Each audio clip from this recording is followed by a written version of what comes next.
Welcome to 100 Yards of Football this morning. I'm your host, Vincent Turner. And my video today is going to be kind of like a special video. It's not going to be pertaining to football. It's going to be pertaining to basketball. And I've been wanting to do this video for several months because if you've been watching 100 Yards Football, there's one thing that people need to know about me. I'm from Memphis, Tennessee, the 901, an area that is dear to my heart and I love like no tomorrow. And one thing about the city of Memphis, Tennessee, where I'm from, basketball is the king. In the University of Memphis, back when I was growing, it was Memphis State. It was must-see TV. It was everything in the city. If you was very successful as a basketball player coaching Memphis at that time, back in the 80s, in the late 70s, you was Hollywood. You couldn't go nowhere in the city. You was at the top of the mountain.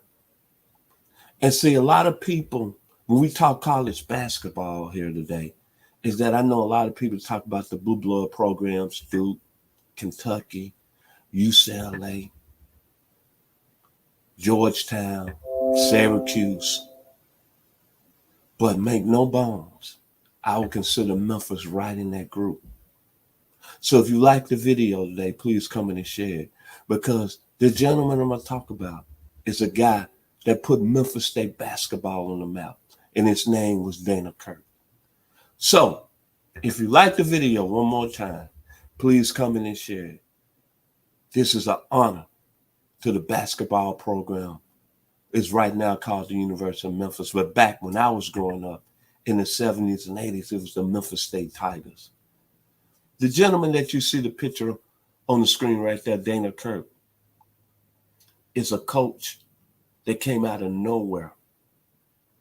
And I mean out of nowhere. And when you look at the program right now with the University of Memphis, it's in good standards because they got the hometown hero, Penny Hardaway, running the program. This year they made the NCAA tournament for the first time in 7 years and lost in the second round to Gonzaga.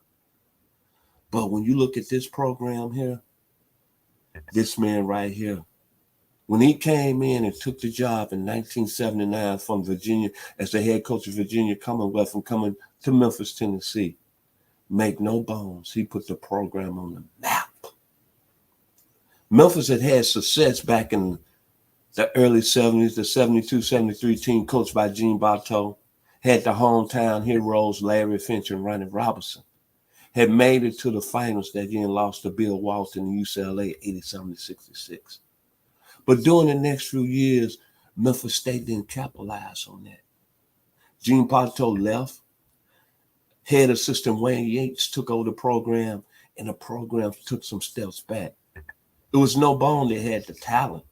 The late, great John Gunn, Ed Wilson, Alvin Wright, James Bradley, but they underachieved. So the program in 1979 was really falling. And one thing that Memphis State and the administration knew is that this is a city from a basketball standpoint that can go to another level. And they choose a guy who's from the Smoky Hills of West Virginia. And see, it's something about the coaches out of West Virginia. They come with an attitude, I want to say, focus. Because, West Virginia is a state that a lot of people look down on. But they put together some great individuals. Jerry West, LA Lakers royalty, Hot Rod Hundley, West Virginia, Nick Saban, head coach, University of Alabama, Jimbo Fisher, head coach, Texas A&M, and Frank Kush, formerly built that program out there at Arizona State in the mid-70s. Well, Kirk came from that same background. And the thing about him, he was always driven. Back in the mid-70s, from 71 to 76, he was the lead assistant of the Louisville Cardinals that was ascended under Denny Crum. He was responsible for the great Louisville team that went to the Final Four in 75. They had Philip Bond, Wesley Cox, Allen Murphy, and Junior Bridgman. Then he went on to the Virginia Commonwealth for 2 years, VCU, and turned them around into a winner. His last year, they went 24-5, and his main player was Gerald Henderson, who played on them great Celtic teams in the early 80s with Larry Bird, you know what I'm talking about, Kevin McHale, you know what I'm talking about, Robert Parrish. Well, Gerald Henderson had a play in that. And I'm trying to still today think about why Dana Kirk left that situation in VCU to come to Memphis State in 1979. But what he said, he loved the foundation of the city. He loved the arena they was playing in, the Mid-South Coliseum. Can I say Jerry Lawyer? Can I say Jimmy Valent? Can I say Jackie Fargo? People in Memphis know what I'm talking about. I'm talking about wrestling. Jimmy Hart, he loved that atmosphere. He came in with a plan. One thing about Dana Kirk, he was a hell of a politician. He knew how to market a program, and he was a tremendous salesman, and he was a cheerleader. And when I say this, back when he took the job in 1979, he stayed at Memphis State for 6 years. College basketball didn't have all the social media sites, ESPN. All they had was really NBC, Al McGuire, Billy Packer, Dick Enberg. That's all they had. But he saw a vision. His first 2 years, they went 13-14. Had a real good guard by the name of Otis Jackson, who was out of the city of Memphis. But it turned in 1981.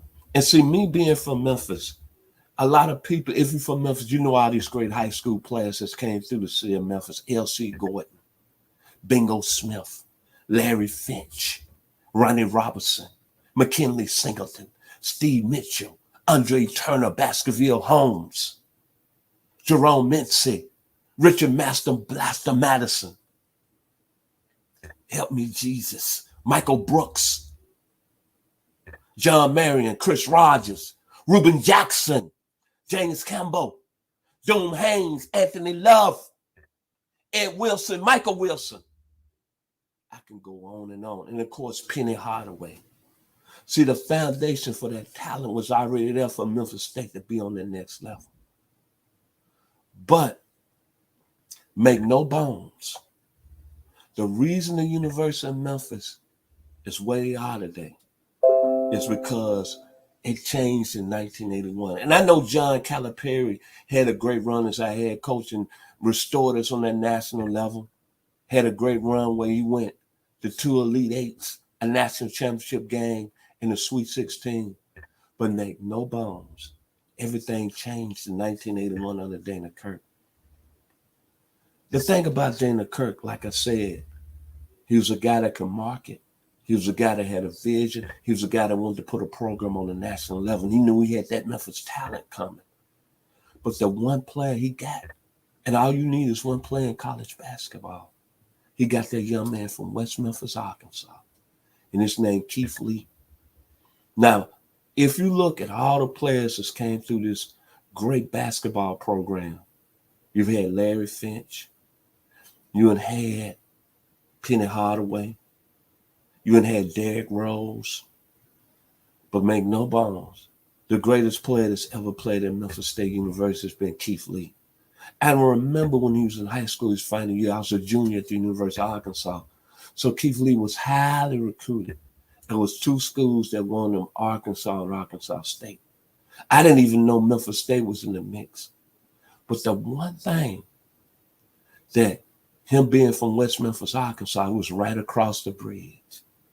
And Beale Street was at a high level. And of course, you had the barbecue. You had the Mid-South Coliseum rocking. And I knew that Memphis State might have had a chance because at the time, Arkansas still had Scott Hastings. They had brought a transfer in that was sitting out by the name of Joe Klein. I knew that Keith Lee will eventually want to stay home. And of course, he wanted to see his mother wanted to see him play. And boy, when Keith Lee stepped on the scene, everything changed that year. I was a senior at the University of Arkansas, and I was following the program at a high level. And Keith Lee became on the scene and became freshman player of the year in the Metro Conference. And that Tiger team went 24-6 and went to the NCAA tournament. Ended up beating Wake Forest in the first round and lost to Villanova in the Sweet 16. But then you kind of had a feel that that program was starting to be must-see TV. And think about this.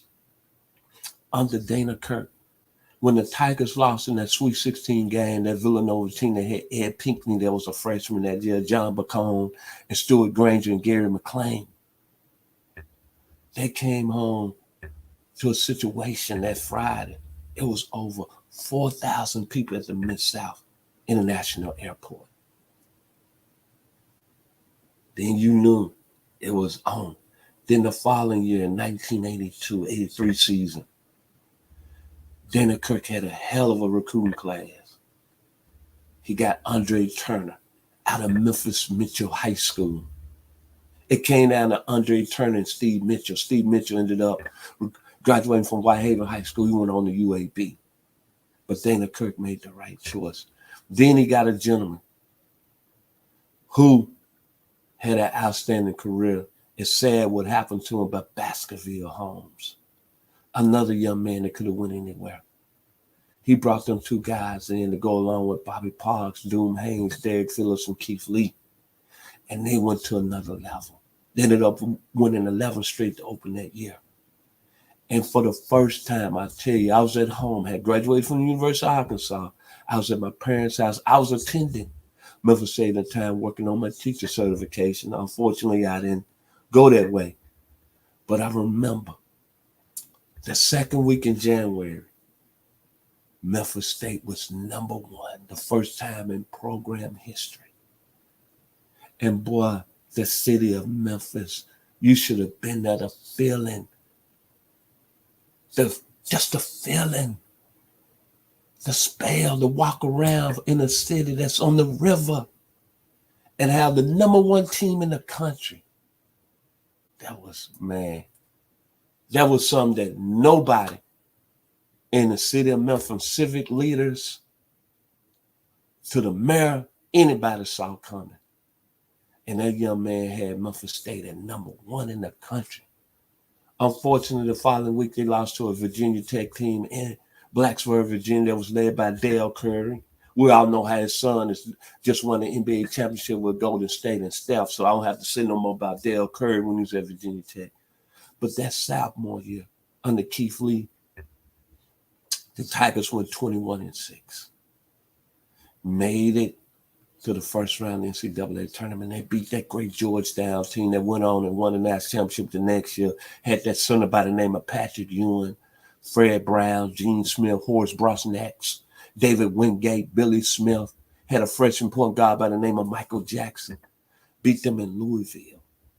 And I said, ooh, this might be something that they might be able to get to that Final Four. Then they ended up playing the Houston Cougars in Kansas City in the Sweet 16. And that was the Houston Cougars team still this day. It's the greatest college basketball team I've ever seen assembled on the floor. Akeem Olajuwon, Benny Anders, Alvin Franklin, oh Jesus, Reed Geddes, Larry Mean Mishaw, Clyde the Glide Drexler, and Michael Young. Tigers won strong, and I remember in that game in the 83, in the Sweet 16 in the Midwest Regions, Clyde Drexler having that dunk over Andre Turner. But that's all right. Memphis State went home, losing to Houston. Then the following year, 1983-84, the Tigers came alive. They got the biggest recruit, kid by the name of William Buffett, 7-footer.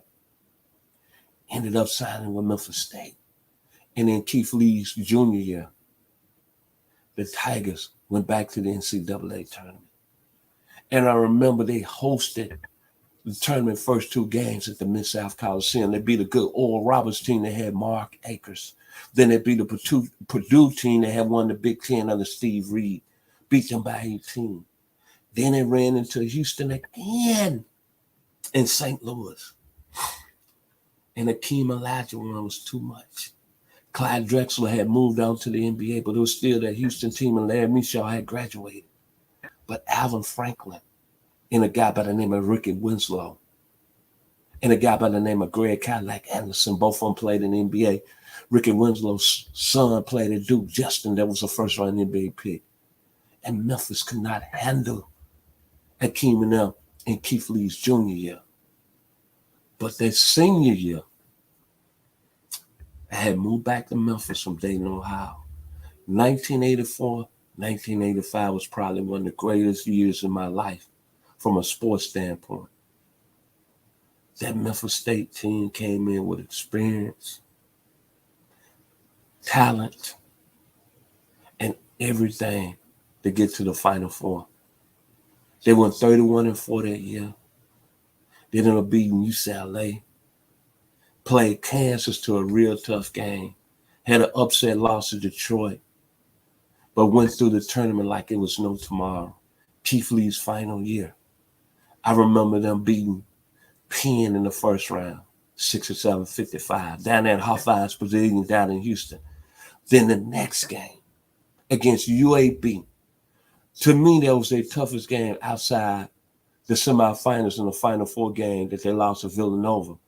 They played a UAB team, and technically they should have lost that game. That was the most must-see TV game. I think it's one of the highly rated college basketball games in the city of Memphis history. And you know why they played a UAB team? That was coached by Gene Bartow. They had Steve Mitchell that was from Memphis, Tennessee. By way of Whitehaven High School, they had Jerome Mincy. By way of Hamilton High School, and they had Anthony Big Jack Gordon. They had went to BTW, Booker T. Washington. And that game went back and forth, and Memphis pulled that out in overtime, 67-66. Then I started thinking, could it be memories of 1972-73? Larry Finch running Robertson. Then they got the Dallas, Texas, Union Arena, the semifinals of Midwest Regional, and they played Boston College. Ended up winning that game by 2 points on the last second shot by Andre Turner. And what I took from that game, Boston College was scrapping. They had a little guard by the name of Michael Adams. And that was a real tough game. And then you can go look at the game on YouTube. University of Oklahoma, baby. Played them in the Midwest Regional Championship. Daryl Kennedy, Anthony Bowie, Tim McAllister. But they had that beast. Great basketball player. Went to glory early. Real outstanding gentleman, class act. They had that beast, Raymond Tisdale. And to be honest, Memphis State won that game. Andre Turner played his tail off. And the team came together. But if they had a three-point line in that game, Oklahoma would have won that game going away because they shot the ball real well from outside. And then I remember them making it to the Final Four. And that team coming home that night from that game and touching down in Memphis about 10 o'clock. And it was a club that had it live on the radio, 97.1. Club was Club No Name. And the basketball players had made their way out there. And I remember the whole club erupted. Memphis State going back to the Final Four. And then that whole week, there was tension. Everything was centered around Memphis basketball. And that young man was on every show. He had close practices. And they had made the Final Four that year in 85. You had a Final Four that had all them schools from the Big East. It was like New York against Memphis. It was like Boston against Memphis. Philly against Memphis, because you had St. John's with Chris Mullin, Walter Berry. You had Georgetown, Patrick Ewing, David Wingate. They were seniors. And you had Villanova. They had Gary McLean, Harold Presley, Dwayne McLean, and Harold Jensen. And for the first time, if I ever thought anything in my life, being 24 years old at the time, going on 25, I said this team has a great chance of winning it all. And I really saw us in Georgetown playing in the national championship game. But unfortunately, Things didn't go that way. Keith Lee got in foul trouble, fouled out. I remember with about 10 minutes left in the game. And Memphis State just couldn't pull it through it. And they ended up losing that game 52-45. You talking about people's hearts be broken. They were broken that day. And I remember watching that game in my parents' home at 1248 Single Trees. My father, who's not a really big-time sports fan, didn't go back to the cleaners. He stayed there and watched the game with my first cousin, Kenneth Strata, who was in high school at the time, Southside High School. And we watched every play. And, of course, my uncle, Opie Turner, who was watching it in our former address, who now he's a part of, at 763 Dunn Avenue. And when the Tigers lost that game, it's just like everything in the city got quiet. Couldn't wake up to the next day. But you got to keep moving on. Then the following year, in 1986, Dana Kirk took a Memphis team that didn't have Keith Lee to the second round of the NCAA tournament. They ended up losing to LSU and that Ricky Blanton team that went on to the Final Four that year. But make no bones, this young man put Memphis State basketball on the map where it's at today. And he done it in a way so quick that I still can't really understand, is that he scheduled the big boys, the UCLAs, the ULVs, the Kansases. He went on the road. He wanted to play the best. Kentucky didn't want no parts of Memphis State at that time. I'm sorry. But things didn't end well for Dana Kirk. You know the story behind it. He was fired in 1986. Certain things went on, and I'm not going to elaborate and get into that today.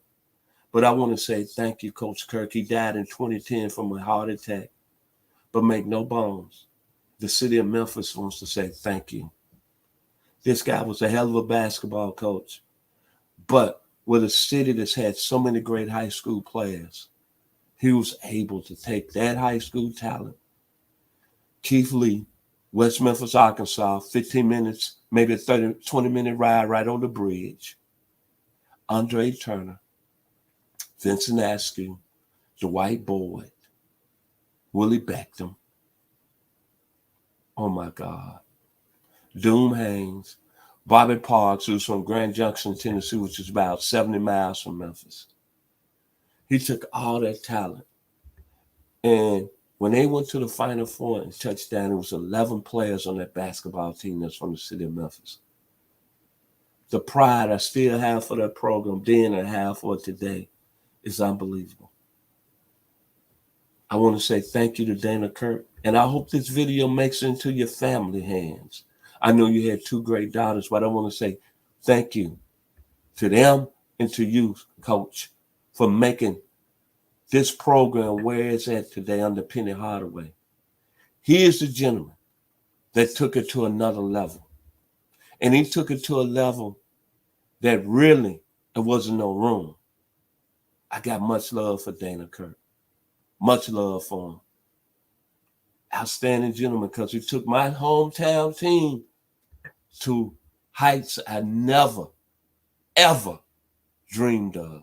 And to you, Keith Lee, for making that commitment back in 1981. Not going to the University of Arkansas or Arkansas State, but you looking at something that was ready to be built.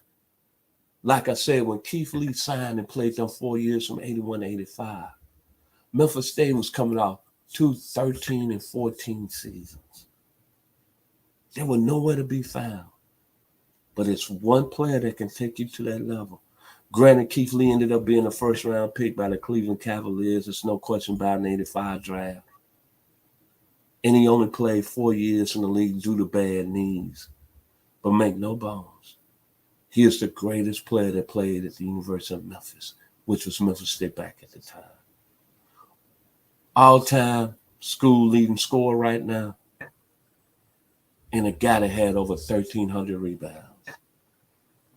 So, if you like the video today, please come in and share it. I surely appreciate hearing 100 Yards Football. Very special thanks and much love to my producer, Mr. Jeremiah Long. I wouldn't be where I'm at today without this young man. The only thing I can think about Memphis State and this young man here. Go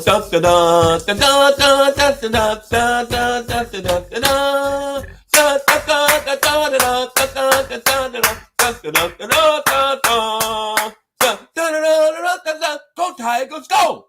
Go Tigers, go!